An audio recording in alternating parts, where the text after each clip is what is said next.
Hello. So in this video, we're going to talk about logos, which is the third of the three classical rhetorical appeals developed by Aristotle in the Rhetoric, or explained by Aristotle. They probably predate him, but you know what I mean.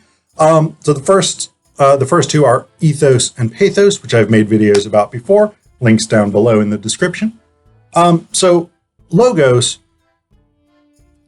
when you ask students in, say, a first-year writing course in university what logos means, the most common answer that I've gotten is evidence.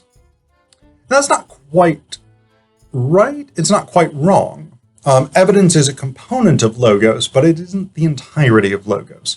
Actually, the bigger part of logos, I would say, is the structure of argumentation, the way that you actually build the argument itself, and the way that you present evidence in order to support a particular conclusion. So, the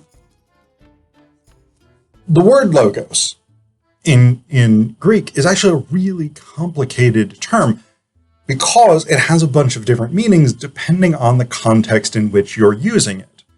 So sometimes logos refers to a word. Sometimes it refers to a language. Sometimes it refers to language as such. Sometimes it refers to a particular study or discipline or field of knowledge, hence biology, sociology, theology, etc., etc. The ology coming from the root word logos, the discipline of the study of bios, life, socio, society, and theo, or religion, theology. Sorry, you can't define theology as theology. Religion, the divine, gods, etc., etc. And then sometimes logos is used kind of like the Chinese concept of the Tao, the way. It is a sort of overarching logic to the universe, a governing force that explains and determines and sort of justifies the functioning of the universe. The laws of physics maybe is a comparable concept from contemporary science. But what Aristotle means by logos is something still reasonably broad, but something particular. So what he says, and I've quoted this in the previous two videos about ethos and pathos as well, but he says, of the three modes, of the modes of persuasion furnished by the spoken word, there are three kinds. The first kind depends on the personal character of the speaker, ethos. The second on putting the audience into a certain frame of mind, pathos.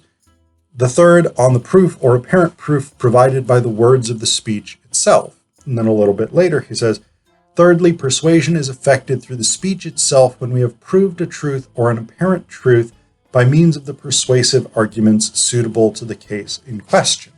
So, what does that mean? Basically, logos is about the message itself, the actual rhetoric, the rhetoric as a document, basically, whether it's a spoken text, whether it's a written text, video, whatever it is. Logos deals with the content of the message, whereas ethos deals with the speaker, pathos deals with the audience's reception and how you shape things for an audience. Logos deals with the actual content of the message. And it involves a couple of major categories, which I've already mentioned, which are evidence presented and argumentation. And Aristotle does talk about different modes of argumentation in the Rhetoric, things like the onthymeme and the syllogism, which I will make videos on at some stage. But basically what really matters in terms of logos is how you draw connections between the claims that you're making, the evidence that you're providing, and the explanation you're giving for those connections. So if we think of the classical structure, the traditional structure for an academic paragraph: claim, evidence, interpretation of that evidence. Interpretation is really the core element of logos. And that functions on two levels. One is an explanation of the evidence given within that particular paragraph. So I have made X claim. Here is the evidence to support X claim. How? How does this evidence support X claim?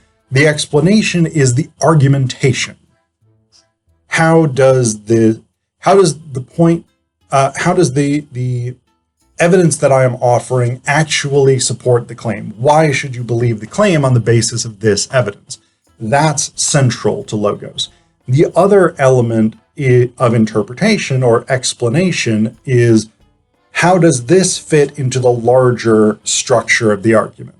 This is especially useful for essays, but also for the kinds of speeches in classical oratory that Aristotle is talking about, right?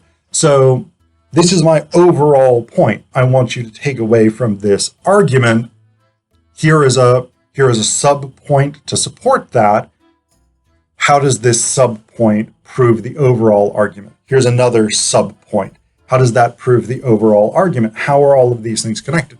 Interpretation, explanation, connections between ideas, all of this is developed through logos. And you have to make compelling links between your evidence and your claims, between different types of evidence, and between the points that you are making to support the overarching argument. If you don't make compelling arguments, if you don't offer compelling explanations of the data, rationale for believing that these points are true, etc., then the message itself will not be persuasive. And that's really the central thing with logos. You have to figure out a structure for presenting this evidence in order to actually support the claims that you're making. That's the most important thing, the central thing with logos. Of, I would say, secondary importance is actually the evidence presented. Evidence definitely matters. You need some kind of evidence. But the interpretation, the explanation of the evidence is more important because, as I always tell my students, particularly in first-year writing, evidence is not self-evident. Just because I give you a piece of data does not mean that you will conclude what I want you to conclude about it. And that's really, really important in thinking about rhetoric. So if I say to you, for instance, that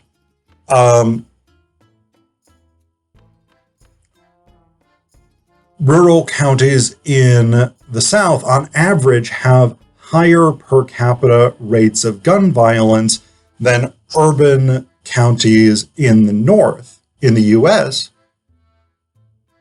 that's a piece of data. You can fact check that. That's generally correct. What does it mean, though? It doesn't mean anything. It doesn't prompt us to do anything. It's a fun fact at that stage. And so the question becomes, how do I take that information to make a particular argument? How do I interpret and explain and put that into an argumentative structure in order to show whatever claim I want to make, whatever argument I want to put forth? That's really what logos is about, more so than here is the evidence to support what I'm saying. Because again, evidence is not self-evident. You can give us the evidence, but if you don't explain why the evidence proves the point that you are making and how the various portions of your argument all connect together to support your central claim, then your argument is not going to stand up to scrutiny. And if your argument doesn't stand up to scrutiny, then people are not going to be persuaded by it. So that's really the central thing. Argumentation is the core of logos, in my view, and that in order to do argumentation well, you need particular structures. Things like, again, the ontheme, the syllogism, later on the Toulmin model, Rogerian argument, feminist invitational rhetoric, these kinds of structures of argumentation in which you figure out how to make clear the connections that you see between the evidence you're presenting and the points that you want to support.